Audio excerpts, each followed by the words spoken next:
Aleluia. Bom dia a todos, graça e paz. Quem está alegre, diga amém. Quem está amém, diga alegre.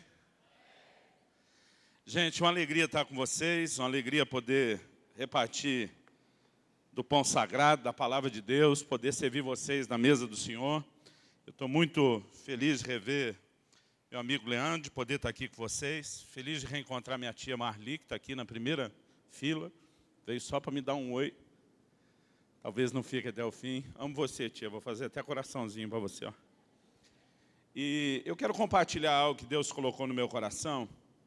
Se você puder, abra sua Bíblia em algum lugar que você achar bem legal. Ok. 2 Coríntios, capítulo 8. Quando você localiza o texto, eu queria aproveitar para dizer o seguinte. Infelizmente, eu estou com muito pouco, quase nada dos meus livros, que nós vamos deixar exposto ali no estante. Mas eu trouxe comigo alguns livros, não são da minha autoria, mas eu acredito que são alguns clássicos.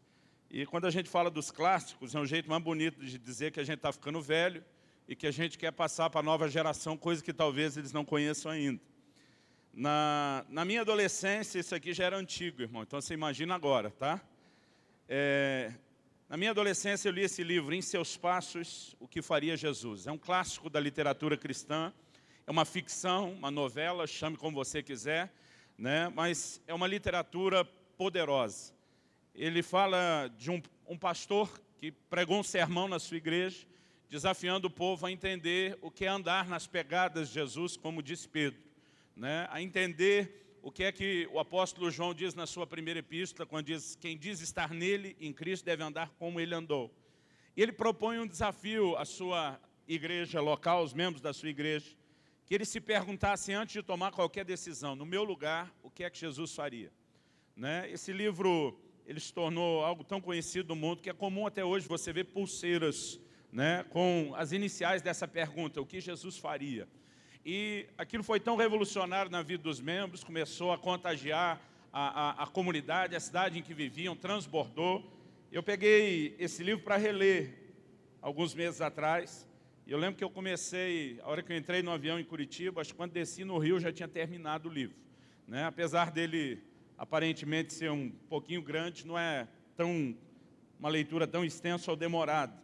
E eu não consegui, querido, mesmo conhecendo a história, não chorar de ponta a ponta, porque eu e você precisamos lembrar. Romanos 8:29 diz que Deus nos predestinou para que nós fôssemos conformes à imagem de seu Filho Jesus. Quando Paulo, em 2 Coríntios 3, fala do ministério do Espírito Santo, ele diz que é nos transformar de glória em glória na imagem de Jesus. É uma literatura que vale a pena. Falando de um clássico, esse não é tão antigo quanto, mas abençoa demais a minha geração. A gente tem um dos livros do Benihim ali, chamado Bem-vindo Espírito Santo. Fala sobre a atuação do Espírito Santo nas nossas vidas. E esse aqui tem pouco, mas vale a pena, é um livro da Storm. Uma história de perdão e cura. Né? Fala de restauração no nível emocional e também familiar. E é algo que pode não só te abençoar e te inspirar, mas pode ser um instrumento, né, para que você possa compartilhar com outros. No final da reunião, lá do lado de fora, alguém pode indicar onde é que você pode ter acesso a esses materiais. Como o Leandro falou, Deus tem nos chamado para um ministério de ensino da palavra. Além do ministério pastoral, a gente tem procurado servir o corpo de Cristo através de um ministério de ensino. O nome do nosso ministério é também o endereço do nosso site, que é orvalho.com, onde você tem muito, mas muito material gratuito mesmo. E esse ano a gente disponibilizou também um aplicativo, com o mesmo nome, orvalho.com, que está disponível aí em todas as plataformas dos smartphones e tablets, Apple, Android, Windows, e você também pode ter acesso a todo o material do site e ainda as nossas redes sociais, porque nós estamos vivendo um tempo novo. Eu brinco que daqui uns dias a gente vai mudar até a forma de se apresentar. A gente vai começar a dizer, prazer, eu sou @Luciano Subirá. Né? Ou, falando na linguagem do Facebook, que está liderando as mídias sociais, eu sou /Luciano Subirá. Mas no aplicativo você tem todo esse material. 2 Coríntios, capítulo 8. Nós vamos ler a partir do versículo 1 até o versículo 5. Se puder tirar um pouquinho do meu retorno. Pode deixar ele bem baixinho. Aí eu acho que eu dou menos trabalho para vocês com o microfone. Vira para o irmão ao seu lado, faz a melhor cara de crente que você conseguir. Uma cara bem profética. Fala para ele, Deus vai falar ao seu coração. Fala para ele, papai vai te pegar de jeito hoje. Se você achar que tem liberdade, pode até fazer uma cara ameaçadora e falar que vai acabar com a sua raça. Se você achar que tem liberdade, ok? 2 Coríntios 8, vamos lá, do 1 ao 5. Diz assim a palavra de Deus. Também, irmãos, vos fazemos conhecer a graça de Deus concedida às igrejas da Macedônia. Porque no meio de muita prova de tribulação, manifestaram abundância de alegria, e a profunda pobreza deles superabundou em grande riqueza da sua generosidade. Porque eles, testemunho eu, na medida de suas posses e mesmo acima delas, se mostraram voluntários, pedindo-nos com muitos rogos a graça de participarem da assistência aos santos. E não somente fizeram como nós esperávamos, mas também deram-se a si mesmos, primeiro ao Senhor, e depois a nós pela vontade de Deus. A última vez que eu tive com vocês, ano passado, eu li e compartilhei a partir desse texto uma outra mensagem a respeito de generosidade.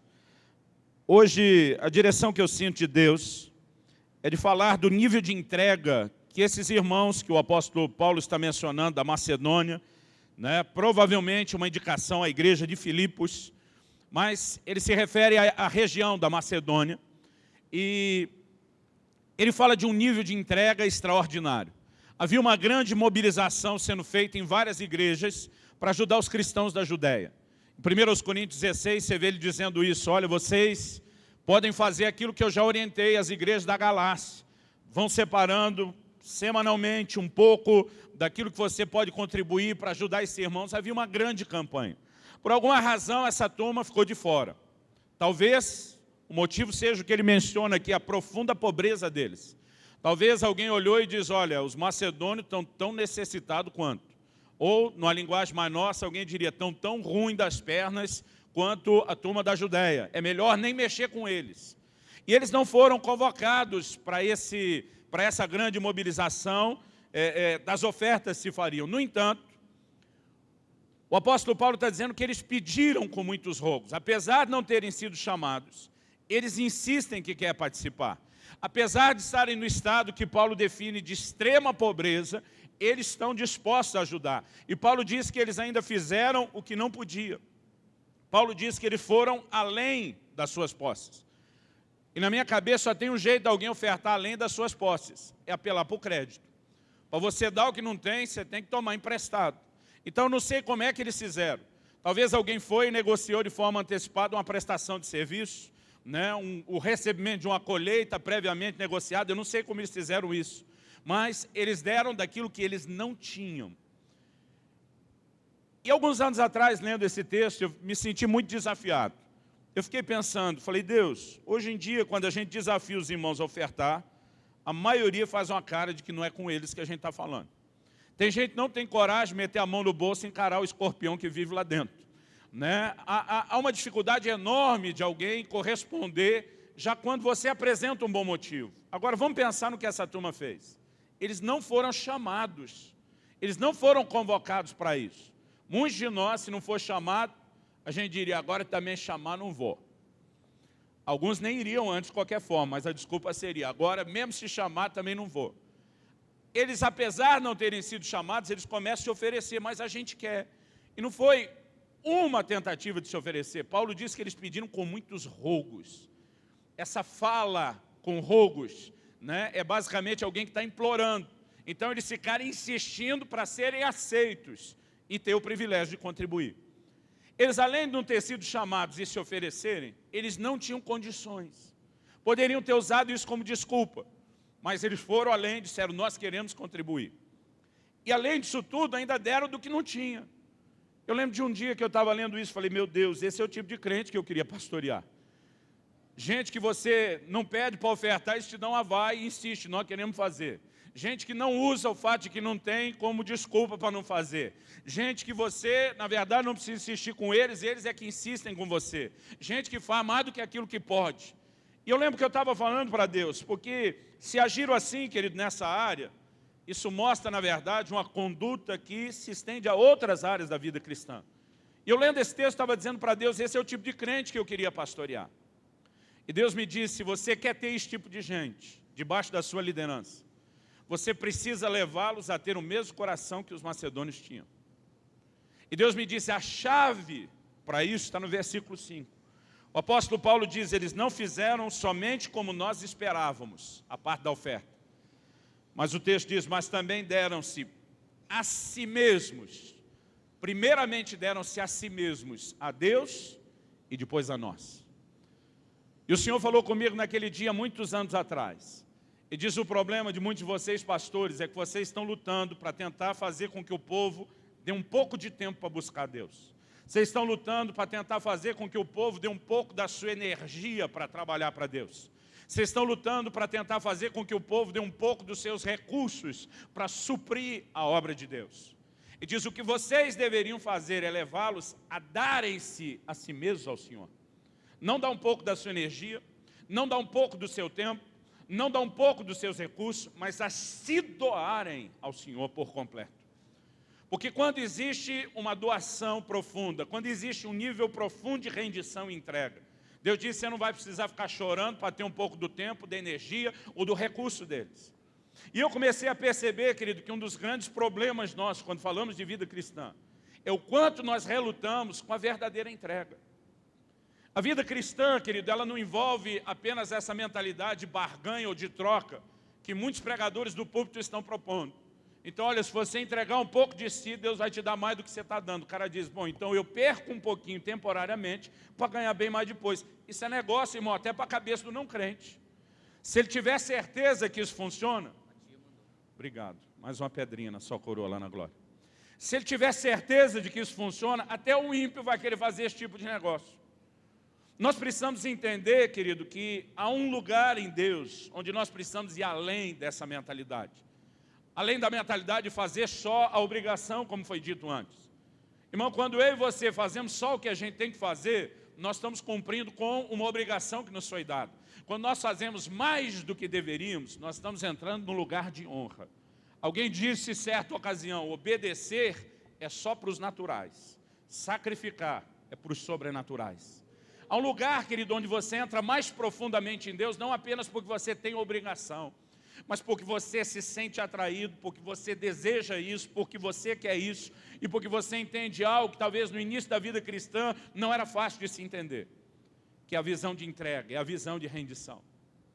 Nessa manhã eu quero compartilhar com vocês uma palavra que eu quero intitular de doando-se a Deus.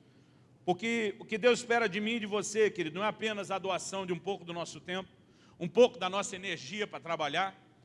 O que Deus espera de mim e de você não é apenas que a gente doe um pouco de recursos que financia a obra dele.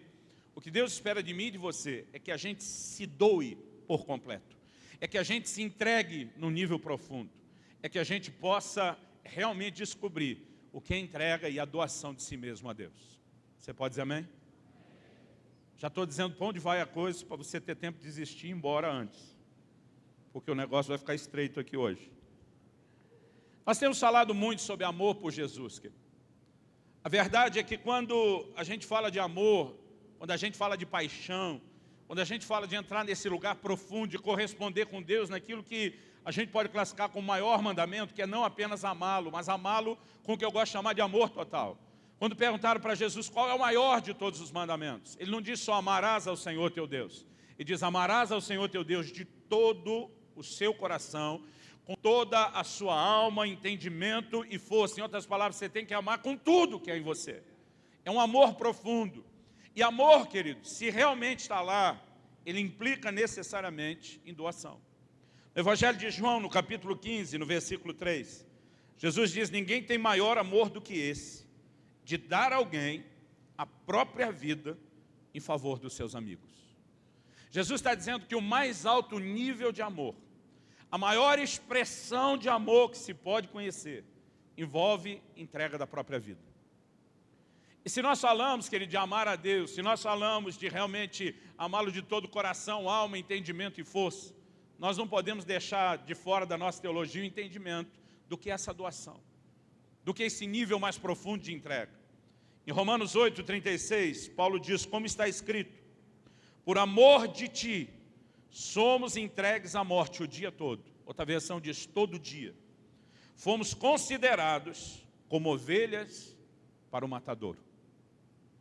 Há uma manifestação de amor, querido, que faz com que eu e você, a semelhança de uma ovelha que entra no matadouro para ser abatido, a gente se disponha a entregar a nossa própria vida por amor ao Senhor Jesus.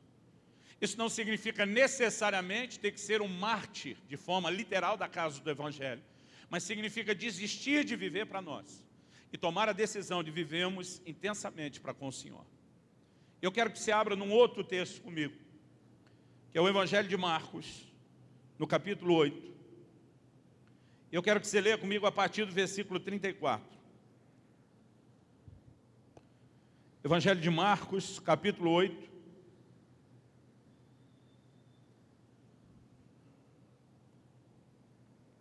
A partir do versículo 34.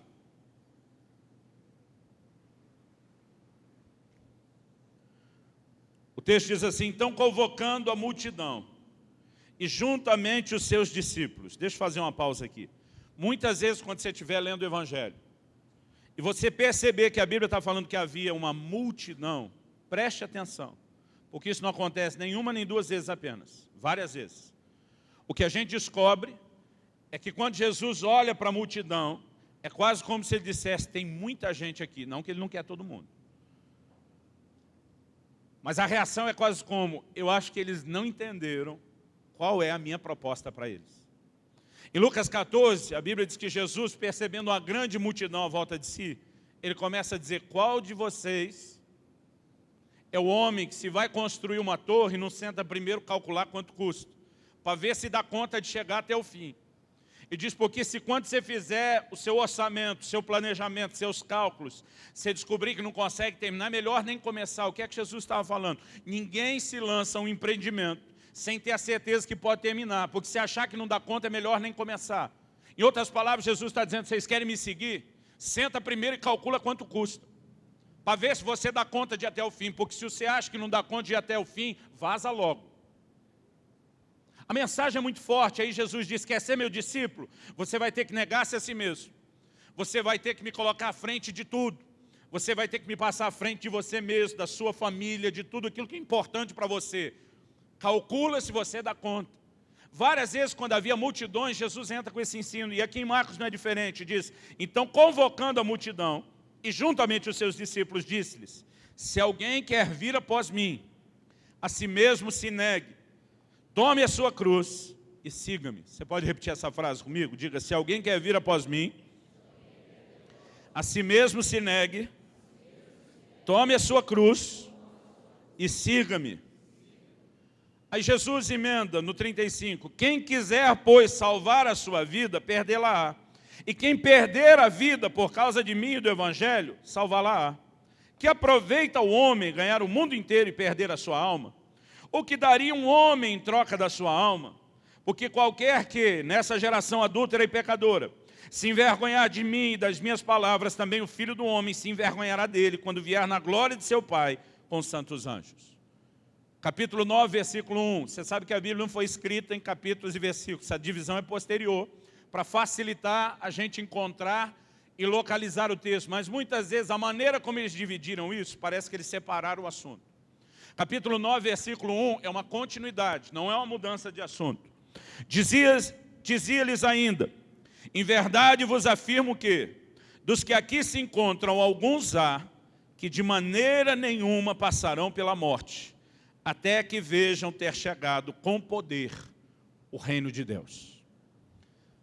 Vamos tentar entender um pouquinho do que Jesus está falando. A primeira verdade que nós encontramos aqui é que quem quer ser discípulo, quem quer ser seguidor dele, tem que estar disposto a morrer. Quando ele fala de tomar a cruz, eu vejo muito entendimento equivocado do que significa tomar a cruz.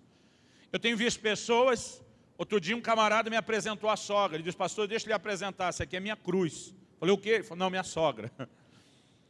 As pessoas às vezes se referem à cruz quase como se fosse um problema.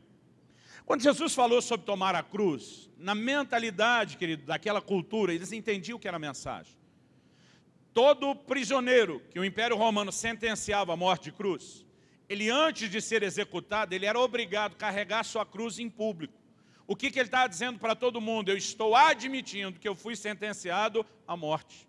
Eu estou admitindo que mesmo antes de ser pregado na cruz, essa aqui é a prova de que eu já morri. Basicamente ele está dizendo, já era, fui. Jesus diz, quer me seguir? Você vai ter que tomar sua cruz. O que ele está dizendo? Você vai ter que admitir publicamente a entrega da sua própria vida. A cruz, querido, na cabeça de alguns cristãos, parece que virou um símbolo quase que sagrado. Mas aquilo, na mensagem de Jesus, falava, na verdade, de uma forma de execução. Nós não temos isso no Brasil, seria como se nos Estados Unidos da América, por exemplo, dependendo de estado para estado, a forma de execução muda, mas seria quase como Jesus dizer, toma a sua cadeira elétrica e siga-me. Toma a sua injeção letal e siga-me. Toma a sua câmara de gás e siga-me. O que ele estava dizendo?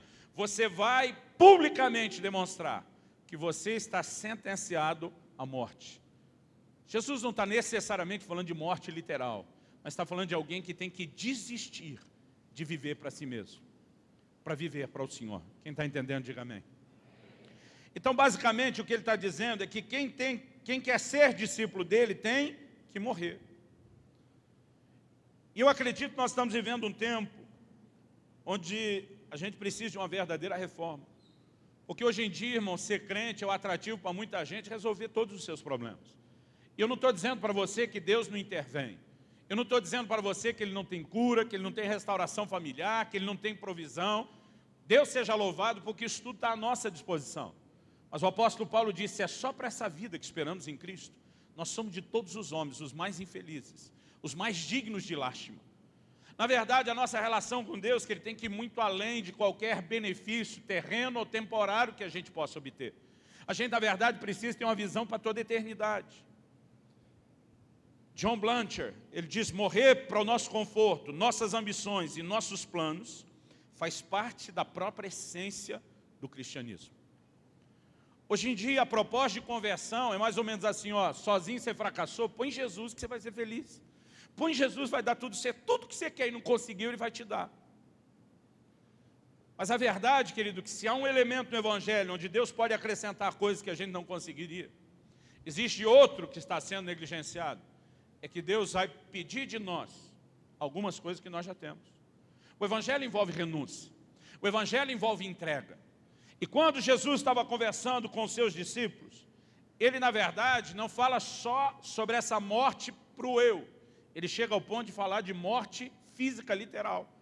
O capítulo 9, o versículo 1, onde nós terminamos a leitura, Jesus diz, alguns dos que aqui há, ele está apontando para o seu grupinho, que não verão a morte, ali ele estava falando de morte física, antes de verem primeiro chegado o reino de Deus com poder.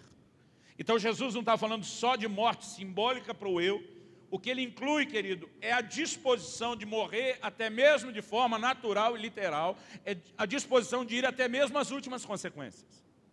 E na verdade, quando você estuda a história dos 12 apóstolos, incluindo Matias, o substituto de Judas, há um pouco de divergência na história e na tradição a respeito da forma como um ou outro morreu. Pouca divergência. A maioria parece ser unânime a respeito disso. E eu queria só, por curiosidade, te dar uma descrição de como cada um desses 12 apóstolos morreram. Todos eles, à exceção de um, que é o apóstolo João, todos eles foram martirizados. Todos eles morreram por causa do Evangelho. Eu vou estabelecer aqui uma ordem alfabética, não é a ordem cronológica, não é a ordem de importância. André morreu em uma cruz em forma de X.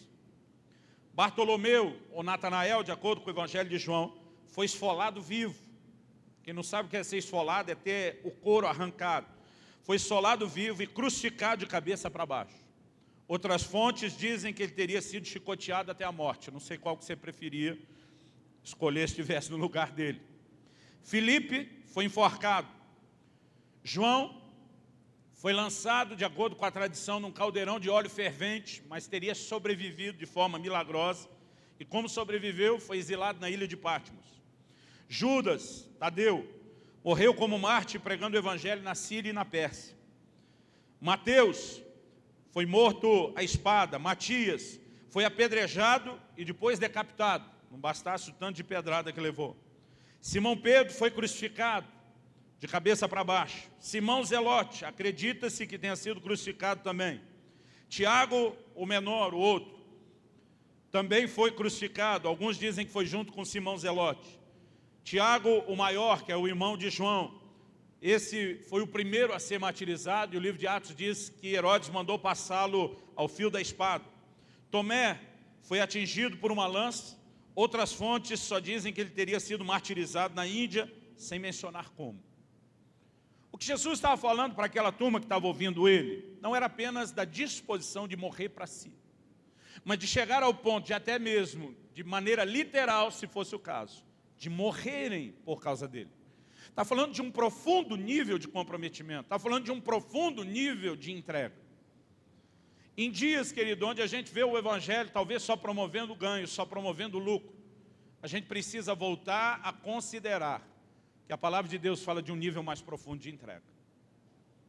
Agora, quando a gente olha para aquilo que Jesus está falando sobre tomar a cruz, eu gosto de reconhecer que além de que quem quer ser discípulo tem que morrer, uma segunda verdade que a gente enxerga é que morrer para nós mesmos é só uma questão de tempo. Alguns de nós lutamos e resistimos, não só a esse tipo de mensagem, nós muitas vezes lutamos e resistimos a esse princípio que Jesus estabeleceu. Mas no mesmo evangelho aqui de Marcos que nós lemos, o Senhor Jesus fala algo interessante. Ele diz no versículo 35, quem quiser, pois, salvar sua vida, perdê-la-á. E quem perder sua vida por causa de mim e do evangelho, salvá-la-á. Muitas vezes a gente pensa nessa frase, salvar a vida, como se Deus estivesse falando de salvação no sentido espiritual. Mas se for salvação no sentido espiritual, uma mensagem ficaria mais confusa ainda. Porque Jesus está dizendo que quem quer salvar a vida perde, e quem perder salva. Se você tentar aplicar isso para o nível espiritual e a salvação espiritual, a perdição também tem que ser. Aí bagunçou mais ainda. Quando Jesus está falando de salvar a vida, ele não está falando de salvação no sentido espiritual. Ele diz, quer ser meu discípulo, tem que tomar a cruz, tem que morrer. Aí ele diz, quem quiser salvar a sua vida, o que ele está falando? Quem quiser escapar da cruz, quem quiser escapar do processo de morte que eu estou dizendo ser necessário para quem vai me seguir, esse sim vai perder sua vida. Mas quem se dispuser a perder, quem aceitar o que eu estou propondo, quem abraçar a cruz que eu estou oferecendo, esse vai salvar. A verdade, o que eu aprendo com Jesus é que não tem opção de você ser discípulo sem tomar a cruz. Durante muito tempo eu pensava que aquele tipo de crente que decide tomar a cruz, esse era o crente herói, era o crente top, era aquele super espiritual, era aquele tipo de crente que a gente tinha que aplaudir e dizer, de vez em quando aparece um doido desse. Reconhecendo que isso não era só anormal, mas quase impossível para a maioria de nós. A verdade é que Jesus disse, você quer ser meu discípulo? Você tem que tomar a cruz. Se você não vai tomar a cruz, você não pode ser meu discípulo. O que ele está dizendo? Não existe evangelho sem a disposição de você morrer para si mesmo. Em outras palavras, ele está dizendo, se você não quer morrer para você, então você não pode ser meu discípulo, ponto final. Ele diz, ou aceita isso ou não é meu discípulo. Então a gente não tem opção. O crente que se dispõe a entregar a sua vida não é um crente melhor do que quem não se dispõe. Só é discípulo quem se dispõe. Quem já se dispôs é um modelo para nós do que é ser discípulo. Quem não se dispôs não está vivendo no lugar de discípulo. Não tem meio termo. Alguém deveria ter avisado o que é que você ia ouvir numa sexta-feira de manhã antes de vir aqui, né? Agora, Jesus está dizendo, se tentar salvar a sua vida, se tentar escapar da cruz, aí sim que você vai perder. Agora, se dispuser a perder, na verdade você vai salvar. Há uma mensagem, querido, por trás dessa afirmação de Jesus, que eu e você, na verdade, precisamos entender. Jesus está dizendo, quanto mais você luta contra o processo de morrer para si mesmo, pior fica. Mais cara será a conta que você vai pagar. Porque morrer, querido, é só uma questão de tempo. Se você está lutando contra isso, você só está adiando o processo e só está deixando mais cara a conta ser paga. Ele diz, tenta salvar, é aí que perde mesmo. Se dispõe a perder, se entrega logo, para de espernear e de lutar, vai salvar. Significa, vai sofrer menos, vai se poupar. Porque, querido, que nós vamos, se decidimos ser discípulos, que nós vamos ter que encarar essa cruz. Isso é inevitável, é inegociável. É só uma questão de tempo. E é só uma questão de quanto é que vai custar para a gente. Abra sua Bíblia comigo, no Evangelho de Mateus, no capítulo 21. Alguns anos atrás, eu tive o privilégio de ouvir um homem que a gente já pode chamá-lo de lendário ou legendário. Ele serviu em muitas nações, esteve envolvido como missionário em muitos focos de avivamento, Paraguai, Argentina, Filipinas, por onde esse homem passou, esteve envolvido em contexto de avivamento. E no Brasil, quando nós tivemos na década de 80 um grande despertamento espiritual, esse homem estava envolvido em muitos desses focos aqui no Brasil. Foi um norte-americano chamado Jack Chisler. Nós publicamos um livro com a biografia dele. Faleceu recentemente com seus 90 e tantos anos. Eu vi pouca gente na minha vida falar de quebrantamento, como esse homem falava. E essa aplicação desse versículo que eu vou fazer agora, eu ouvi dele. Eu quero dar esse crédito. Evangelho de Mateus, no capítulo 21 e no versículo 43. Nós vemos Jesus falando assim. 44, perdão. Todo o que cair sobre essa pedra ficará em pedaços, e aquele sobre quem ela cair será reduzido a pó. Quando Jesus está falando da pedra, ele está falando de si mesmo. Agora é interessante que a Bíblia fala de Jesus como pedra em perspectivas diferentes. Fala que ele é a pedra de esquina, fundamental. Fala que é a pedra que os construtores rejeitaram. E muitas vezes dá a entender que ele é a pedra, como disse Paulo aos Coríntios, sobre o qual o edifício é construído. Então fala dele como pedra, como alicerce. Mas Jesus também é chamado na Bíblia de a pedra angular. Eu levei muito tempo para entender o que era uma pedra angular. Estava uma vez visitando Roma, e a pessoa que estava ciceroneando a gente parou debaixo de um desses grandes arcos, como aquele que a gente vê no Coliseu e várias construções romanas. Ela parou embaixo de um grande arco desse e falou para mim, você sabe o que é a pedra angular? Eu falei, é o alicerce. Ela falou, não, existe a pedra que é o alicerce e constrói em cima. A pedra angular, ela nunca está embaixo. A pedra angular é essa do meio aqui do arco. Ela tem que ser cortada com o ângulo exato para as outras pedras encaixarem nela e o arco se sustentar. É de se o ângulo não for devidamente cortado e essa pedra cair daí, significa que não é só essa grande pedra, e nós não estávamos falando de uma pedrinha, era uma pedrona. Não é só essa grande pedra que vai vir abaixo, o resto da construção que está em cima vai desmoronar junto. Jesus fala duas coisas, ele fala sobre alguém que cai na pedra, então a pedra que está no chão. Mas ele fala sobre alguém que a pedra cai sobre ele. Interessante que Jesus é apresentado, querido, como dois tipos de pedra, uma pedra que está embaixo e uma pedra que está em cima. Ele diz que quem cair sobre a pedra que está embaixo, fala do quê? De você se jogar. Fala da entrega voluntária. Quando você se joga sobre Jesus como a pedra, o nível de quebrantamento é um. Ele diz, será feito em pedaços. Ele diz, mas aquele sobre quem a pedra cair, o nível de quebrantamento é outro. Será reduzido a pó. Basicamente eu entendo que simbolicamente Jesus está dizendo o seguinte, você escolhe o nível de quebrantamento. Se você se entregar, vai se quebrar em pedaços. Se você fugir, eu como a pedra te pego. Eu que vou cair sobre você. E a hora que eu te pegar, você vai ser reduzido a pó. É um nível bem mais profundo de quebrantamento. Sabe o que Jesus está dizendo? Se você tentar salvar a vida, fugir do processo, aí que você vai perder. Você vai pagar com juro e correção monetária, o que eu propus desde o início. Mas se você se dispuser a perder, se entregar logo, você vai salvar.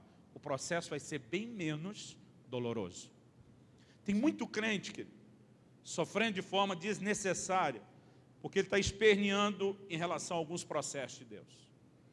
Eu quero te apresentar essa visão do que eu estou falando, olhando de uma forma específica para o que nós falamos dos apóstolos. Todos os 12 apóstolos, na verdade 11, menos João, todos foram martirizados. João teve a possibilidade de viver o que os outros viveram e escapou, saiu ileso. Muitas vezes eu ficava pensando nisso e eu dizia: Deus, não é justo. Tua palavra diz que o Senhor não faz acepção de pessoas, mas parece que o João só se dava bem, irmão. Dos 12 apóstolos, 3 deles parece que tinham um pouquinho mais de intimidade com o Senhor, que é o grupo Pedro, Tiago e João. Dos 3, João parece que era o cara. A Bíblia fala várias vezes dele reclinando a cabeça no peito do Senhor. Ele se chama de o discípulo amado no seu evangelho. Eu muitas vezes lendo essas coisas eu ficava com ciúme, irmão. Eu ficava pensando, se eu fosse um dos 12, João ia sofrer na minha mão. Eu imagino quando a gente estivesse andando, viajando com Jesus, a maior parte das viagens era a pé. Ia ser aquele cara que ia ficar dando trança-pé atrás dele, ia ficar jogando pedrinha nele para irritá-lo. Muitas vezes quando tivesse todo mundo no barco, eu sem querer ia dar um esbarrão no João, sem querer, entre aspas, jogá-lo para dentro d'água. Porque às vezes eu ficava olhando, irmão, e eu tinha o sentimento, desde a minha adolescência, do típico irmão mais novo enciumado, ou mais velho, tanto faz. Porque eu ficava pensando, por que João se achava desse jeito? Só o discípulo amado. Por que João tinha que ser melhor, ou querer ser melhor do que os outros? Mas enquanto na minha cabeça, isso só estava na cabeça de João, irmão, era uma coisa. Quando João se chama de o discípulo amado, e nós precisamos reconhecer que a Escritura é inspirada pelo Espírito Santo, eu ficava revoltado. Aí quando você descobre, estudando a história, que foi o único que escapou do martírio, eu dizia, aí não. E várias vezes eu dizia para Deus, se o Senhor não faz acepção de pessoas, por que é que o João só se deu bem, enquanto os outros se ralaram todos? E na verdade Deus começou a me fazer perceber algumas coisas. A primeira delas, um dia o Senhor falou ao meu coração e diz, a minha palavra não diz que eu é que reclinava a cabeça no peito de João. A minha palavra diz que João reclinava a cabeça no meu peito. Ele diz, eu não faço distinção entre nenhum de vocês, mas quando um de vocês me trata de forma distinta dos demais, eu aceito isso. A diferença é que ele não é como Jesus tratava João, a diferença é como João decidiu lidar com Jesus. É aqui que nós temos um trilho que precisa ser entendido. Porque é interessante, querido, quando Jesus foi preso no jardim do Getsêmani, a Bíblia diz, se cumpriu a Escritura, ferirei o pastor e o rebanho se dispersará. Não sobrou um. A gente tem que dar um crédito que Pedro até tentou defender Jesus. Ele puxa a espada, diz a Escritura que arrancou um pedaço da orelha de um tal de Malco, servo do sumo sacerdote. Cá entre nós, eu não acho que ele queria a orelha, quando ele deu o golpe. Eu não sei se eu que assisti muito filme de gladiador, irmão, mas eu teria tentado o pescoço, eu teria tentado a jugular. Eu imagino que com a visão que aquele povo tinha, deve ter sido o que Pedro tentou. Eu acho que quando ele dá a espadada, talvez o cara no susto, no reflexo, na esquiva, tenta desviar, e Pedro deu um golpe mal dado, só conseguiu foi arrancar um pedaço da orelha. Jesus dá uma bronca em Pedro, manda ele guardar a espada, ainda cura a orelha do cara, deve ter sido muito frustrante. Eu acho que é a hora que Pedro pensa, se você quer mesmo ser preso, e provavelmente como consequência morrer por isso, Deus te abençoe, fui. E não foi só Pedro, irmão, vazou todo mundo. O Evangelho de Marcos dá um detalhe que ninguém mais dá, o que faz alguns estudiosos imaginar que talvez tenha acontecido com o próprio Marcos, que era muito novo.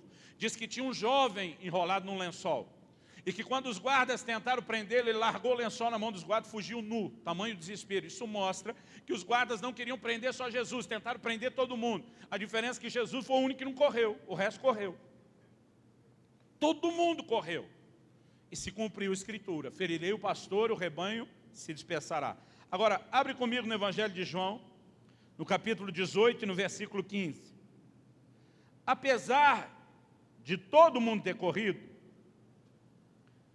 a Bíblia fala de 2 discípulos que tiveram uma conduta diferente. O texto diz em João 18, 15,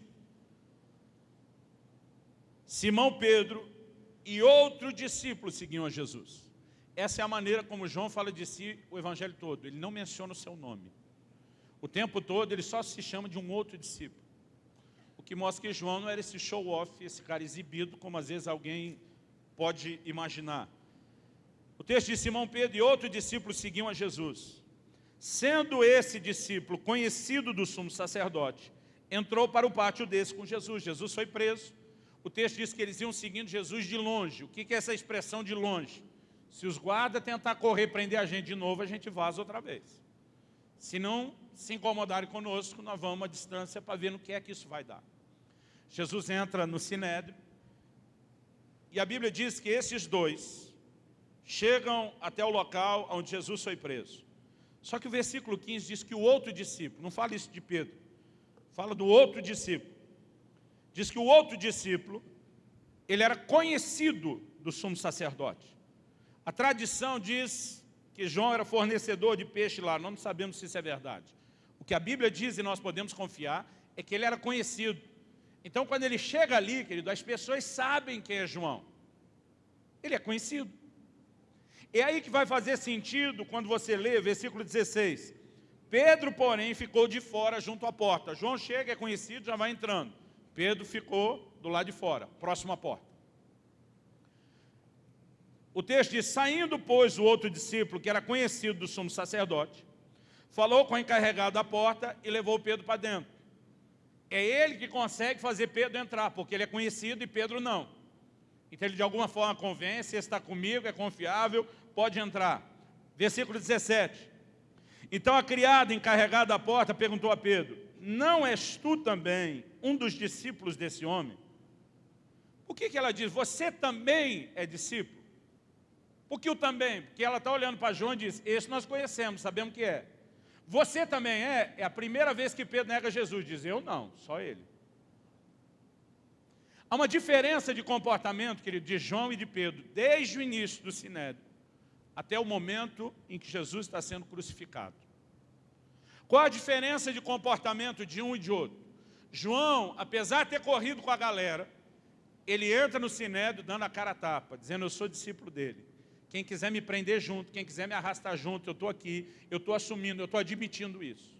Quando pergunto para Pedro, e você também, se a gente for prender junto? Eu não, só ele, prende só ele. A única razão que leva Pedro, querido, a negar Jesus, não é porque ele não acredita mais em Jesus, mas ele não quer ser preso, ele não quer ser levado às últimas consequências. A razão pela qual ele chora por ter negado a Jesus, obviamente ele se arrependeu, doeu, é porque ele ainda ama o Senhor Jesus. Ele só não teve coragem do que poderia vir se ele admitisse que era discípulo. No entanto, João sustentou isso o tempo todo. Agora, se você avançar comigo, no mesmo Evangelho de João, no capítulo 21. Aliás, vamos falar algo mais a respeito de João. Quando Jesus está na cruz, a Bíblia diz, todos os discípulos permaneceram de longe. Só tinha um que estava perto. A ponto, e é só João que descreve isso, irmão, porque é ele que viveu. A ponto de Jesus dizer para João, filho, eis aí tua mãe. Teve uma ocasião que eu estava empolgado na pregação, e eu disse que Jesus apontou para o João. Alguém falou, mas não estava crucificado? Eu falei, apontou com o dedinho. Eu acho que empolguei demais para dizer que ele estendeu a mão, né? Mas diz que Jesus sinaliza para João, vamos dizer assim, talvez com o nariz, e ele diz, filho, eis aí tua mãe. Sabe o que ele está dizendo? Eu confio a você o cuidado da minha própria família. A Bíblia não menciona na fase adulta de Jesus a presença de José, seu pai. E o fato de não haver nenhuma menção da presença dele, só da mãe de Jesus e seus irmãos, leva os estudiosos a crerem que provavelmente nessa altura do campeonato José já havia falecido.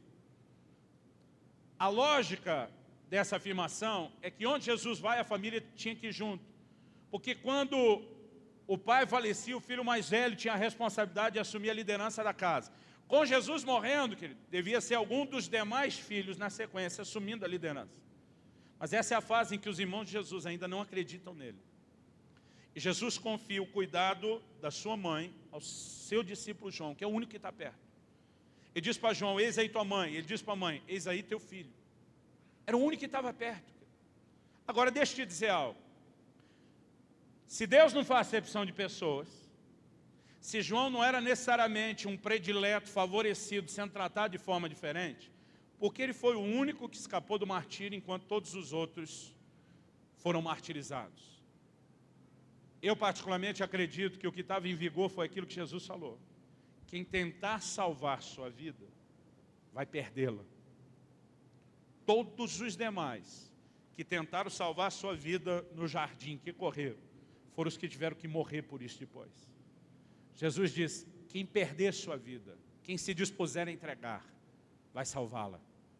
João não apenas entra no Siné dizendo, eu sou um deles, ele é o que permanece do lado da cruz, ele está dando a cara a tapa, ele está dizendo, eu estou aqui até as últimas consequências. Eu já vi comentários, querido, de alguns historiadores, dizendo, provavelmente João era muito novo para poder ser executado, para ter coragem de ficar lá. Eu creio que é uma dedução, irmão, que acaba com João. Se João está lá porque não tem medo de ser preso ou ser morto, por que é que ele fugiu no jardim, então? Então ele devia ter ficado desde o início. Só um motivo, querido, para João ter sido tratado de forma diferente. Não é Deus fazendo acepção de pessoas. São os princípios que ele instituiu. Você lembra que Deus pediu a Abraão que entregasse seu filho Isaac em sacrifício? Todo mundo lembra disso? A pergunta é, Isaac precisou morrer de verdade? Não.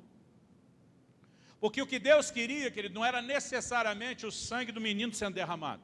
O que Deus queria era a disposição de Abraão de entregar. E a partir do momento que ele se dispôs a ir até o fim, Deus diz, não precisa. Nunca quis arrancar o menino. O que eu queria é que você me colocasse acima de tudo. Da mesma forma, Deus nunca fez questão que nenhum deles tivesse que morrer de forma literal. Só queria levá-los a um lugar de profunda entrega. E disse, se vocês entenderem isso, vocês vão salvar-se a si mesmos. Em outras palavras, quem entender esse nível de entrega e chegar lá logo, se poupa depois. Agora, quem tentar salvar primeiro, vai perder depois. Olha comigo João 21. Nós temos aquelas 3 perguntas de Jesus para Pedro, do versículo 15 ao 17. Pedro, você me ama, apacenta minhas ovelhas. Nós temos Jesus tratando com Pedro de um assunto sério, porque Pedro negou a Jesus por 3 vezes, dizendo que não era discípulo. E eu creio que Pedro entra numa crise profunda. Eu creio que Pedro achou que tinha sido cortado da seleção, que não era mais parte do time.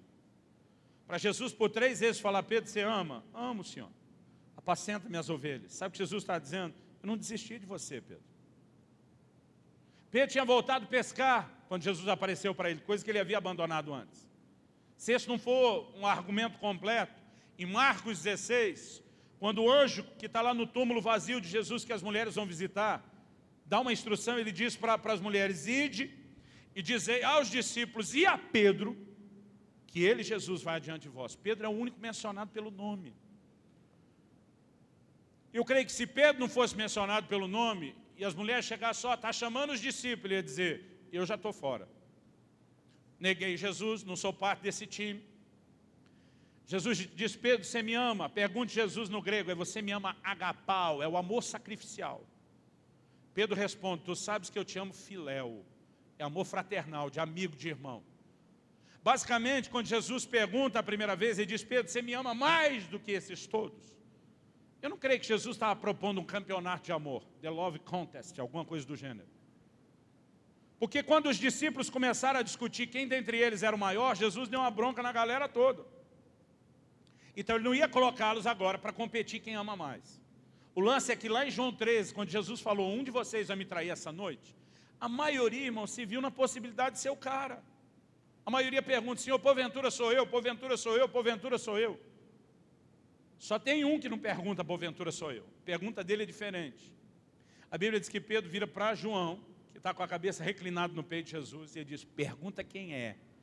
Esse pergunta quem é, o que ele está dizendo? Eu boto a mão no fogo por mim e por você, nenhum dos outros 10. Pedro não achou que seria com ele. Aliás, ele chega ao ponto de dizer para Jesus, eu morreria por você. O que ele está dizendo? Eu tenho um amor sacrificial. Jesus dá uma encarada messiânica em Pedro. E diz, você morreria por mim, Pedrão? E diz, ainda essa noite, tipo, não vai nem demorar. Antes que o galo cante, você vai me negar 3 vezes. Pedro diz, não, de modo nenhum, Senhor, eu não. Eu morro por você. Pedro tinha o que eu apelidei do Speed Romário. A nova geração não conheceu, mas quando o Brasil ganhou o tetracampeonato, quem classificou o Brasil na hora que parece que não ia, virou herói nacional, foi o Romário, como atacante. Aí ele deu uma entrevista em cadeia nacional de televisão, foi inesquecível. A afirmação que ele fez, ele disse que quando ele nasceu, Deus olhou para ele e disse, este é o cara. O que é o espírito de Romário? É quando o cara acha, que até Deus acha que ele é o cara. Tipo, ele não é só o cara, ele é o cara que acha, que até Deus acha que ele é o cara. Ele está no mais alto nível de ser o cara. E Pedro está dizendo que é isso, Senhor, eu morro por você. Ele está dizendo para Jesus, estou num nível tão profundo de paixão e entrega que você nem sabe. Imagina se fosse hoje, talvez Jesus teria dito, sabe de nada, inocente.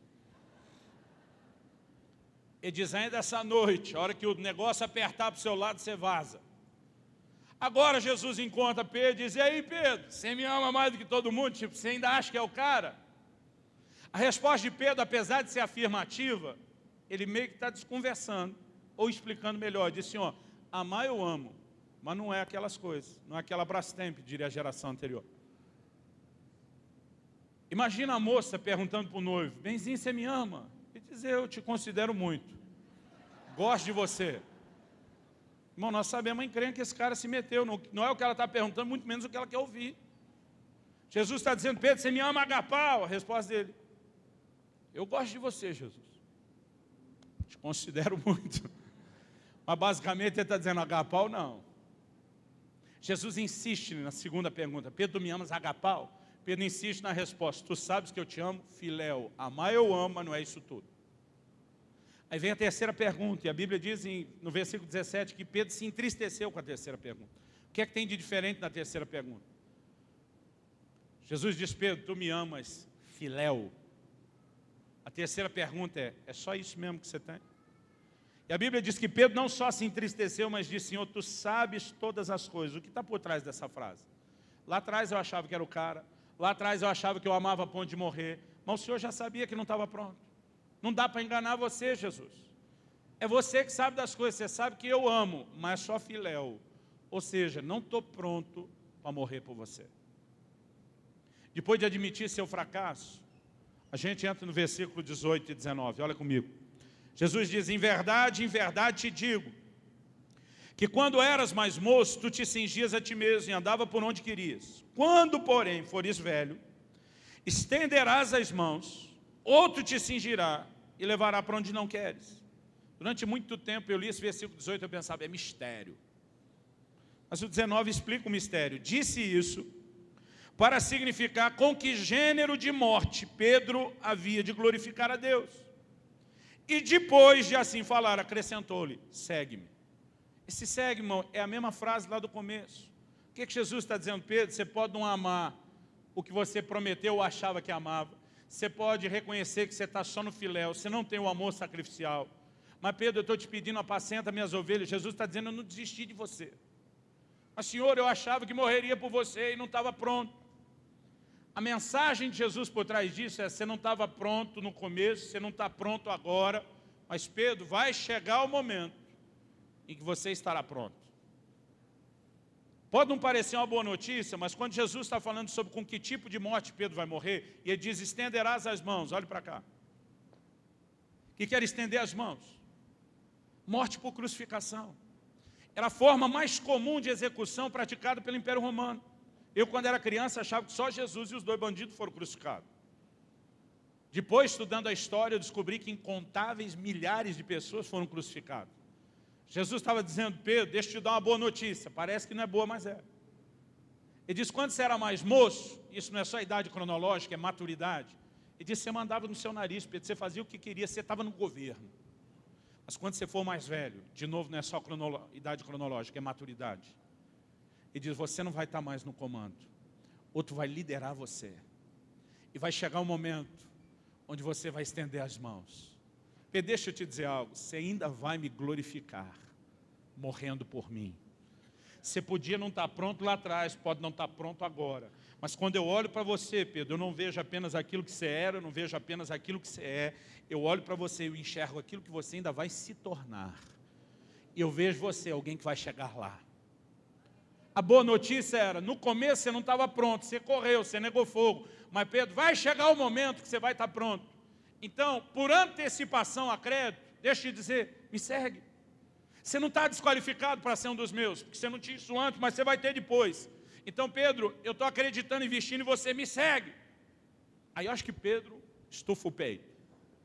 Mas a notícia, ao mesmo tempo que é boa, ela tem uma carga negativa. Versículo 20 diz assim, então Pedro, voltando-se, viu que também o ia seguindo o discípulo a quem Jesus amava, João, o qual na ceia se reclinara sobre o peito de Jesus e perguntara, Senhor, quem é o traidor? Vendo-o, pois, Pedro, perguntou a Jesus, e quanto a este? A gente tem uma mania de ficar se comparando. Agora, por que Pedro pergunta sobre João? E nós já vamos ver que ele está falando de si. Que João está falando de si mesmo. E quanto a esse? Segue a lógica do raciocínio. Jesus falou, Pedro, você não está cortado da seleção. Você prometeu morrer, não estava pronto, mas eu garanto que um dia você vai morrer. Aí Pedro olha e vê que João está seguindo os dois. A conversa começa com eles comendo junto na praia. Provavelmente Pedro e Jesus estão caminhando agora para ter um pessoal, que não é na frente dos outros. João está indo atrás, interessado em como termina essa conversa, mas dando uma certa privacidade para a conversa. Pedro percebe que ele está vindo atrás, e antes que esteja perto o suficiente, diz, e quanto a esse? Não é só curiosidade. Porque Pedro sabe que na hora que ele negou Jesus, João estava lá dando a cara a tapa, dizendo, eu sou discípulo. Na hora que Pedro estava longe com os outros discípulos na crucificação, João estava perto. Ele disse, tá, eu vou ter uma segunda chance de morrer porque não usei a primeira. E esse aí que foi bem? E esse aí que passou no teste, o que é que vai rolar para o lado dele? Vamos ver a resposta de Jesus. 22. Respondeu-lhe Jesus, se eu quero que ele permaneça até que eu venha, isso lá é da sua conta? Quer dizer, isso na tradução da Bíblia, na linguagem de hoje, o pastor Luciano Subirá. Que te importa? Quanto a ti, segue-me. Agora olha o 23. Então se tornou corrente entre os irmãos o dito de que aquele discípulo não morreria. Por quê? Jesus disse, se eu quero que ele fique, permaneça. O que Pedro está entendendo? Vai ficar vivo, não morre enquanto Jesus não voltar. Agora, qual é a doutrina apostólica? Paulo escreve aos Tessalonicenses, diz, quando Jesus voltar, os mortos vão ressuscitar, os vivos vão ser transformados. Quem estiver vivo por ocasião da vinda de Jesus não morre mais. Se Jesus está falando que ele fica até que Jesus volte, esse aí não morre nunca. Então o texto diz assim, espalhou-se entre os irmãos o dito de que aquele discípulo não morreria. Agora João está corrigindo, ora, Jesus não dissera que tal discípulo não morreria, mas se eu quero que ele permaneça até que eu venha, que te importa? Esse é o discípulo que dá testemunho a respeito dessas coisas e que as escreveu. É o Evangelho de João, ele está falando de si. Irmão, quem foi que espalhou entre os irmãos a notícia? Não é difícil pensar. Jesus sabe o que falou e foi assunto ao céu.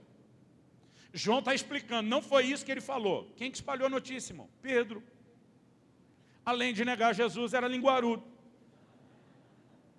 Eu imagino Pedro voltando dessa conversa, e assim como João está indo atrás para querer saber o que é que vai rolar, porque todo mundo sabe o que aconteceu. João é mais próximo, ele está junto com Pedro em muitos momentos, antes e depois da morte e ressurreição de Jesus. Mas eu imagino Pedro voltando para aquela rodinha onde eles comeram o peixe assado.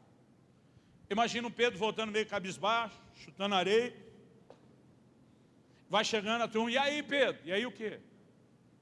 O que deu a conversa? Tu está dentro ou não está? Ah, estou dentro. Glória a Deus, Pedro. Pois é. A galera, Pedro, não está animado?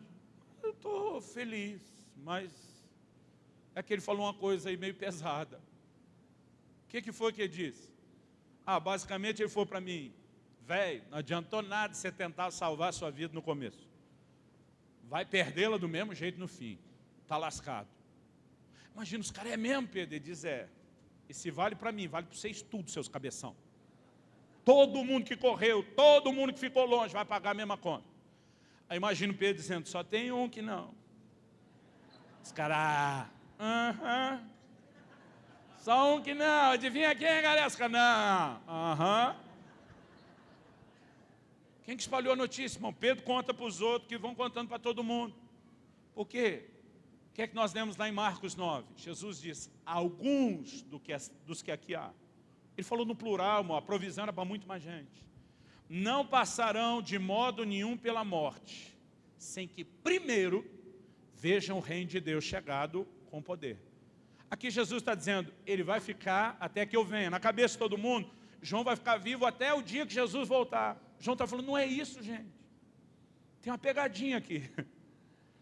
Eu uma vez fui fazer uma visita com meu pai, que era pastor, e eu encontrei um louco, literalmente um louco, pinel da cabeça, que dizia para o meu pai, sabia que João está perambulando vivo pela terra até hoje? Porque Jesus falou que ele fica até que ele volta, ele não voltou ainda, então João está por aí em algum lugar escondido. Eu na minha cabeça imaginava um João bem velhinho, tipo um Highlander, que vai passando de geração em geração. Aí quando nós saímos dali, eu comecei a discutir o assunto com meu pai. Falei, João está vivo ainda? Ele falou, não tem como estar. Mas Jesus falou que ele fica até que ele venha. Pois é, de repente me deu um insight. Eu falei, mas pai, João viu Jesus vindo antes de Jesus vir. Ele assiste de camarote VIP nas visões da ilha de Patmos. Todo o desfecho do tempo do fim. E sabe quando é que ele vai para a ilha de Patmos, irmão? Só depois de ter sido lançado num caldeirão de óleo fervente e sair como quem mergulha numa piscina. Porque Jesus diz, enquanto não me vê voltar, não morre. João vive algo diferenciado, além de não ter sido martirizado como os demais. Diz a história que ele ainda sai, morre em boa velhice, foi pastorear a igreja de Éfeso, quando tinha mais de 20 mil membros. João, querido, é o único que escapou de ser martirizado, não porque Deus faz acepção de pessoas, mas porque Jesus disse, quem perder sua vida, vai salvá-la. E o resto da galera, quem tentar salvar, vai perder. Irmão, deixa eu te dizer, morrer é só uma questão de tempo. A pergunta é, quanto é que isso vai te custar? Depende da disposição da sua entrega. Se você se jogar logo nessa pedra, você vai ser feito em pedaços, é um nível de quebrantamento. Se você não se jogar na pedra, a pedra diz, eu vou correr atrás de você. Eu vou te pegar, eu vou acabar com a sua raça. Eu vou te reduzir a pó. Mais hora, menos hora, você vai ter que descobrir o que é entrega. A questão é, o quão doloroso será o processo? Depende da sua disposição ou não de entrega. Porque quando a gente luta, irmão, só fica pior. Sabe o que Jesus falou para Paulo quando apareceu? Todo dia alguém falou, não, o senhor está tentando fazer da nova aliança uma coisa parecida com a velha. Quase como se no Velho Testamento Deus fosse mal-humorado e se converteu no novo. Jesus, o Jesus da nova aliança, depois da morte e ressurreição, quando aparece para Paulo, e diz assim, dura coisa te é recalcitrar contra os aguilhões. Não por ano, você não entendia nada dessa frase. Até porque recalcitrar é um verbo que a gente não usa. A palavra recalcitrar significa dar coice. O que eram os aguilhões? Quando um animal, que era usado para puxar o arado no trabalho, empacava, e muitas vezes isso acontecia, não era só com o burro, era com o boi, com vários deles com o cavalo. Normalmente, o lavrador tinha um espeto, o aguilhão era um espeto, era quase como se fosse uma lança, que de longe cutucava o lombo do animal, espetava ele, para ele voltar a andar. Agora, tinha uns animais que eram tão teimosos, que além de não andar com a espetada, ele ainda dava coice de volta no aguilhão. Isso é o que na geração do meu pai, não sei se a nova ainda usa, ele chamava de dar murro em ponta de faca. Recalcitrar contra os aguilhões é basicamente isso. Deus está dizendo, estou cutucando você, Paulo, além de você não andar, você ainda dá o coice na ponta do aguilhão. Você só está se machucando mais. E muitas vezes, querido, eu e você que estamos lutando contra a entrega, só estamos tornando o processo mais doloroso. Agora, você decide se vai fazer isso logo, e ao decidir isso, você determina como será o curso das coisas. Há uma recompensa para que eles se entregam. Jesus está dizendo, alguns aqui não morrem antes de ver o reino chegado com poder. Alguns de vocês se entregarem logo, vão ter a recompensa ou o galardão que outros que estão lutando não vão ter. A pergunta é, querido, se é inevitável e vai acontecer mesmo, para que ficar lutando?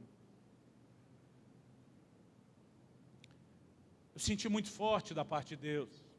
Eu não gosto de pregar essa mensagem apenas por pregá-la.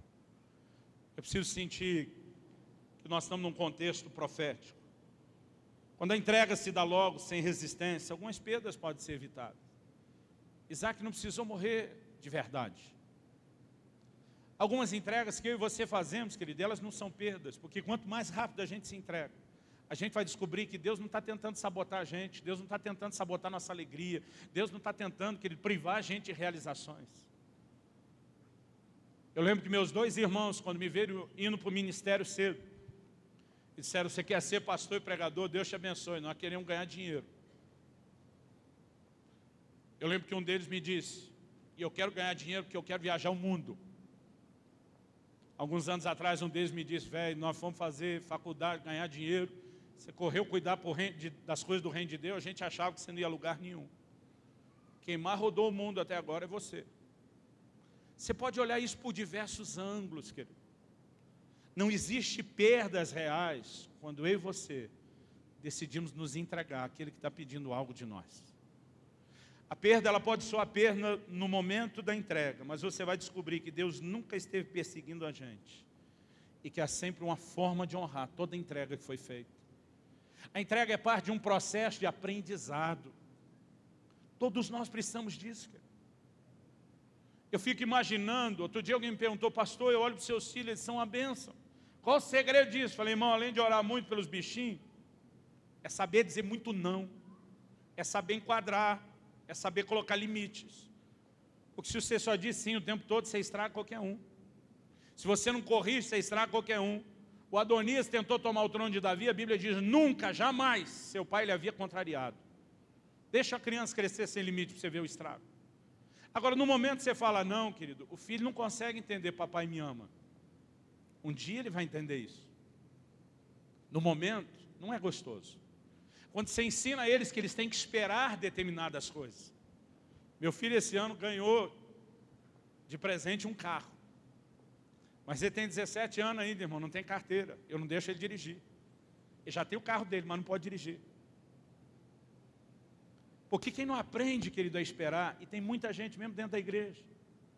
Por que a gente olha para uma galera, não consegue esperar o casamento para desfrutar de intimidade sexual, não consegue esperar um monte de coisa, porque a vida inteira não teve limite, não aprendeu, espera. Isso vai se traduzindo num monte de outras áreas.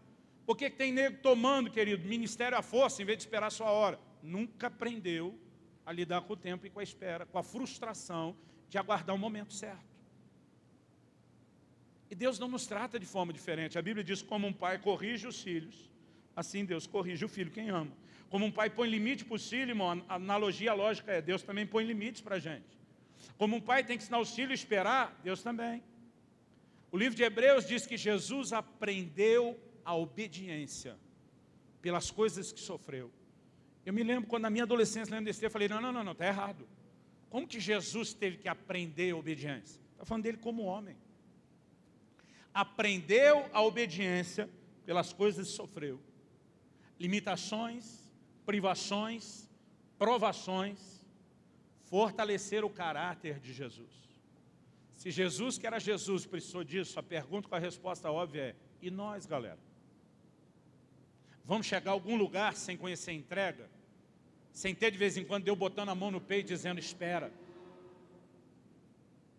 Eu tenho vivido hoje promessas que Deus me fez há 20 e tantos anos atrás. Houve momentos em que eu lutei para que isso acontecesse antes. Deus falou, tem que fazer acontecer. Outro dia eu reclamei com Deus, falei: para que falar tanto tempo antes? Se o senhor quer fazer um negócio daqui 20 anos, espera 2, 3 para falar depois. Para que deixar a gente nessa agonia, nesse desespero esperando? A questão, querido, que o propósito não é só deixar esperando. Quando Deus fala o que Ele quer fazer na sua vida, primeiro Ele quer que você se prepare para isso. Segundo, entre toda a promessa de Deus e o seu cumprimento, há um intervalo de tempo. E nesse intervalo Deus trabalha mais dentro de nós do que necessariamente do lado de fora. A entrega, querido, é algo poderoso para nos transformar, para nos moldar. Você já parou para pensar com que idade Jesus começou o ministério? 30 anos. Irmão, eu já pregava desde os 17. Eu era alguém que, se me dissesse: olha, você só vai poder começar aos 30, acho que eu tinha desistido. Agora, irmão, nós estamos falando de Jesus, não é qualquer um. É o Deus encarnado. Se tem alguém que podia ter começado antes, era Ele. Mas quando você lê o Velho Testamento, o cara já podia ser levita com 20, determinadas funções 25, mas só podia ser sacerdote aos 30. Porque determinadas coisas Deus não vai deixar quem ainda é imaturo funcionar nelas. E Jesus espera até os 30 anos antes de se manifestar publicamente para ter início ao seu ministério. O que é que isso nos ensina?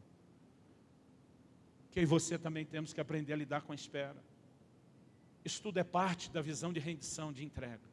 Mas quando a gente aceita isso, querido, ninguém vai perder. Agora, quando a gente luta e não quer esperar o tempo de Deus, a gente só atrasa as coisas. A Bíblia diz que Israel saiu do Egito 430 anos depois que entrou e foi escravo. Essa conta está clara na Bíblia. No entanto, a promessa de Deus para Abraão lá atrás é: e eles serão escravos durante 400 anos. Israel ficou 30 anos mais, querido, na escravidão do que precisava. Você já parou para se perguntar por quê? Eu vou te dizer qual é a minha teoria. Porque 40 anos antes desses 430, então quando ainda tinha 390 e os 400 anos que Deus falou não tinha cumprido, Moisés decide que ele quer ser o libertador e arrancar o povo de lá. Mas ele decide se levantar para fazer o que Deus o chamou antes da hora. Matou um egípcio na força do seu braço, as coisas não funcionou, ele tem que sair corrida, agora ele fica 40 anos no deserto até Deus chamá-lo. Se quando Deus chamou e agora ele decide 40 anos depois, está no ano 430, quando ele tentou antes e fugiu, era o ano 390, a lógica é simples. Porque ele não quis esperar 10 anos, irmão, esperou 40. Porque toda vez que eu e você temos dificuldade com qualquer nível de rendição, inclusive esperar a hora de Deus, em vez de adiantar, a gente só bagunça. Abraão diz: vamos acelerar o processo, vamos botar um Ismael na história. Irmão, pensa numa confusão até hoje. Nós precisamos ter uma revelação mais profunda do que é a entrega. E ela envolve, querido, a espera. Deus falou: eu vou fazer minha parte, eu vou me preparar, eu vou amadurecer, mas eu não vou ficar cavando oportunidade. Outro dia um pregador falou para mim: ô velho, você anda para todo lado, arruma umas bocas aí para eu pregar. Eu falei: umas bocas? Você está achando que esse negócio é o quê? Não, se você indicar. Eu falei: irmão, se Deus não promover você, quem é que vai te promover? A gente não tem que acelerar as coisas. A gente precisa aprender a esperar que há um Deus no controle, que vai fazer tudo certo no tempo certo. A gente faz nossa parte, se preparar. E aprender a esperar, irmão, é um dos mais profundos níveis do preparo. Vamos ficar em pé para parecer que está acabando?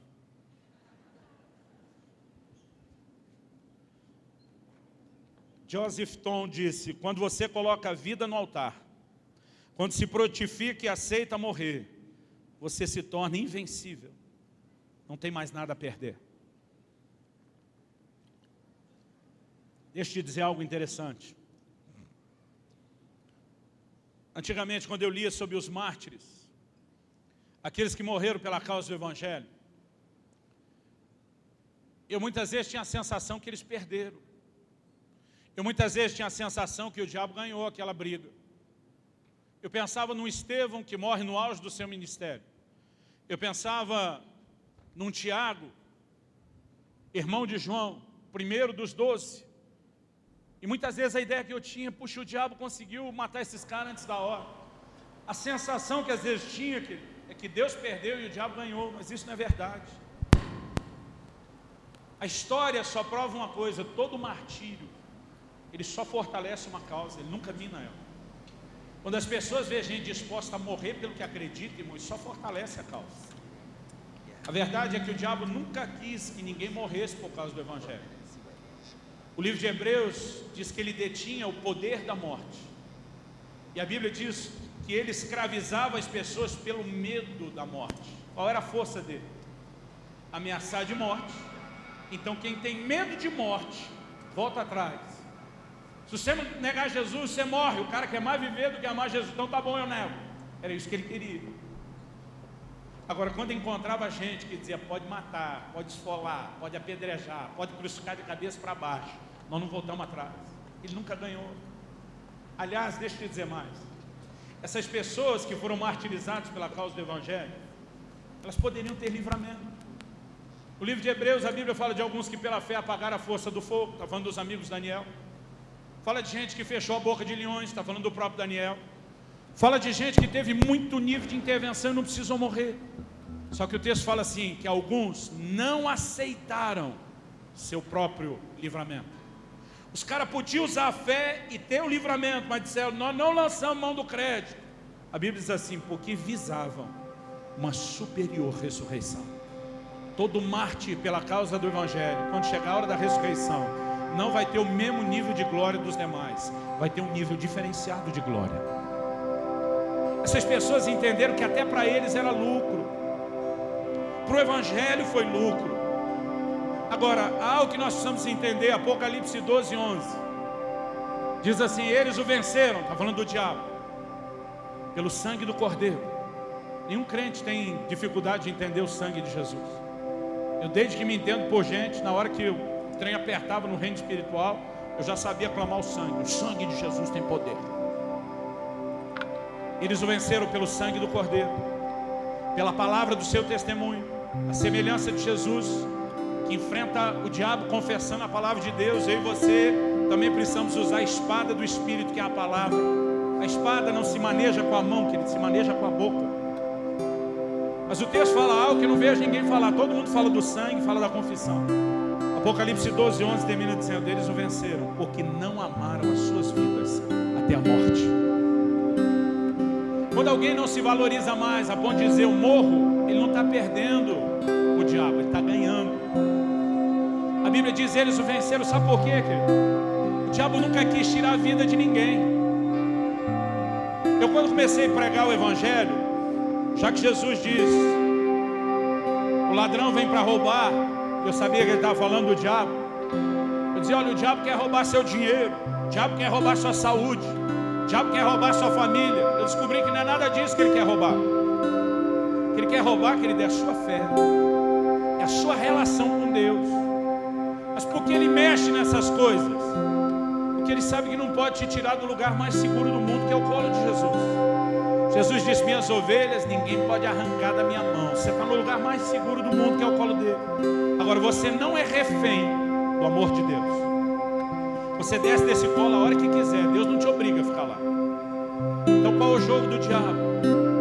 Ele mexe nas circunstâncias para te fazer acreditar que Deus não se importa, que Deus não te ama, que Ele te abandonou. Porque Ele quer tentar fazer você descer do colo. Porque quando você se indispõe com Deus, você vai para um lugar onde você está de fato vulnerável a Ele. Agora, quando eu e você, querido, chegamos ao lugar que nem viver é mais tão importante como servir. Nós entramos num lugar onde o diabo não tem mais nada para nos prender, absolutamente nada. Crentes que conheceram um profundo lugar de entrega e rendição, chegaram a um lugar onde eles se tornaram imparáveis pelo reino das trevas. Deixa eu dizer algo antes de nós orarmos. Em 2003, nós já estamos falando de 12 anos atrás. Eu fui com a minha esposa pregar num evento na Itália. E aproveitamos um dos dias que a gente estava próximo para fazer um tour na cidade de Roma. E eu lembro que não dava para conhecer tudo num dia só. E a pastora que estava nos guiando falou qual que é a prioridade. Eu falei, tudo aquilo que diz respeito à história da igreja. Eu falei, mas tem 2 lugares que eu quero ir primeiro, que é o Coliseu. E antes mesmo do Coliseu eu falei, Piazza de Espanha, uma praça de Espanha. Piazza de Espanha é o lugar onde Nero incendiou os cristãos para iluminar as ruas de Roma. Quando a perseguição se agravou fortemente em Roma contra os cristãos. Eu queria muito conhecer esse lugar. Quando você chega na Piazza de Espanha, tem uma escadaria, foi construído uma igreja, não sei em que século, lá em cima. Naquela escadaria tem várias luminárias. Diz a tradição que o lugar onde foram construídas e colocadas as luminárias são exatamente os lugares onde os crentes eram levantados para ser queimados. É impossível quem conhece a história chegar num lugar desse e não parar um pouco para pensar no que aconteceu ali. Quando eu cheguei, tinha uma molecada, uns estudantes lá embaixo, todo mundo rindo, brincando, eu queria pegar pelo pescoço. A vontade era dizer, não dá para respeitar o que aconteceu aqui. Eu lembro que eu pedi licença para minha esposa, para a pastora que estava conosco. Falei, me deixa só um pouquinho. Eu fui subindo aquela escadaria, eu dei a volta, depois desci. Parava na frente de cada um daquelas luminárias, imaginando quantos crentes será que foram queimados aqui. Irmão, sabe que a história história diz que até que o momento em que o fogo era ateado e chegasse próximo ao corpo, eles aguardavam a sua morte cantando, adorando o Senhor Jesus. Quando o fogo era ateado e começava a chegar no corpo, e eles não podiam suportar a dor, e começavam a gritar, não dava mais para continuar cantando. O crente mais próximo, que ainda não tinha sido incendiado, continuava a canção onde o primeiro parou. A igreja de Jesus foi edificada com o sangue de muitos mártires, de gente que mostrou o que era seguir Jesus. O evangelho está crescendo no Brasil, tá? Eu sou grato a Deus por isso.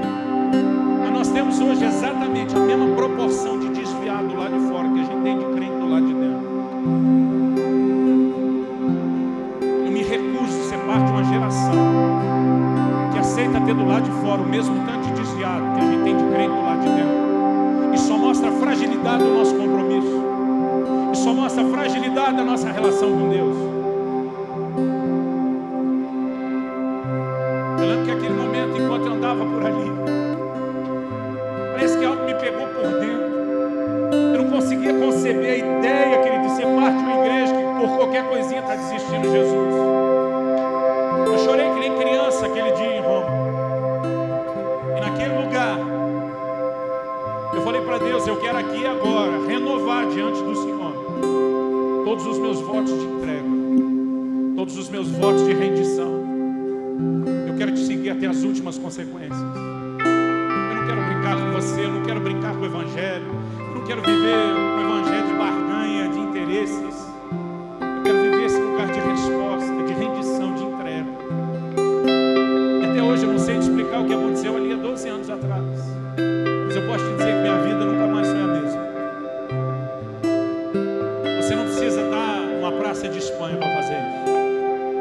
Eu gostaria que nós fizéssemos isso hoje, aqui e agora. Talvez você é alguém que nunca entendeu essa mensagem. Você vai ter, talvez, sua primeira oportunidade de dizer: Senhor, eu quero viver a entrega num nível mais profundo. Talvez você é alguém que já entendeu isso, mas andou negociando ou tornando parcial a entrega. Talvez você é alguém que, com Pedro, prometeu que morreria, mas no primeiro aperto correu. A boa notícia é: ele não desistiu de você por causa disso. Você ainda pode ser alguém para quem ele está olhando e dizendo que você vai chegar lá, você vai conseguir alcançar esse nível. Mas o que eu gostaria de te propor é que a gente pudesse, nessa hora, ter um tempo de rendição, de entrega. Você pode fazer isso como quiser. Eu mandei você ficar em pé só para sinalizar que estava acabando. Não me importa como você vai orar. Você pode fazer isso em pé, sentado, de joelho, no seu lugar, aqui na frente, lá para o fundo. Não importa como. Mas enquanto os músicos ministram, eu preferia que você não cantasse ainda com eles. Eu quero que você ore. Eu quero que esse possa ser um momento, porque se tem uma geração, querido, que vai chacoalhar, não é só o Brasil, é as nações, como Deus tem falado. Não é um tipo de crente meia boca, não é um tipo de crente que está brincando com o evangelho, não é o tipo de crente que não conhece entrega. Se tem uma geração que vai chacoalhar, querido, não só o Brasil, mas as nações, é uma geração que vai conhecer entrega em níveis profundos. E eu quero te desafiar. Você não está só ouvindo uma palestra. Eu creio que o Espírito Santo está falando aí dentro. Eu creio que você não poderia sentir o que você está sentindo agora se isso fosse só o discurso de um homem. Mas o Espírito Santo está te provocando, te chamando ao lugar maior de rendição. Eu quero te desafiar em nome de Jesus, a entrar nesse lugar de entrega e rendição. Fala com Deus do seu jeito, da sua maneira, com as suas palavras, do jeito que você quiser. Mas esquece quem está perto de você agora. É você e ele, mano a mano. Fala com ele. Meu Deus, a tua palavra foi proclamada. Se o Senhor não vivificá-la, ela terá sido só um discurso, uma palestra. Nós cremos para mais do que isso. Nós clamamos em nome de Jesus uma ação mais profunda do teu Espírito Santo dentro de cada um de nós. Não podemos descobrir esse lugar de entrega e rendição a não ser pelo Senhor e pelo poder do teu Espírito Santo. Mas nós clamamos isso agora em nome de Jesus. Nós clamamos isso agora em nome de Jesus.